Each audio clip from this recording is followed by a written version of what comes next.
నేను పెట్టే కష్టాలను ఇష్టంగా భరించు. నీకు కావాల్సింది నేనిస్తాను.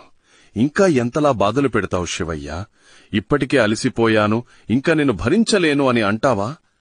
ఎప్పుడైతే నీకు బ్రతుకు విలువ, జీవితం విలువ, కన్నీళ్ల విలువ, కష్టం విలువ, సంతోషం విలువ, బాధ్యత విలువ, బంధం విలువ తెలిసి వస్తాయో అప్పుడు నువ్వు అడిగింది నీకిస్తాను.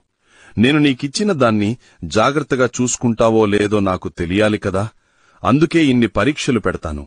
నా ఆజ్ఞ లేనిది చీమైనా కుట్టదని మీకు తెలుసు కదా. మరింకెందుకీ అలకా దిగులు?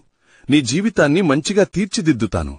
ఎప్పుడైతే నువ్వు అంతా నా తండ్రి శివయ్య చూసుకుంటాడు అని నాపైన నమ్మకం పెట్టుకుంటావో అప్పుడు నీ జీవితం మలుపు తిరగడం నువ్వే గమనిస్తావు. చివరిగా ఒక్క మాట, నేనున్నాను. అన్నీ మర్చిపో. సంతోషంగా ముందడుగు వెయ్యి.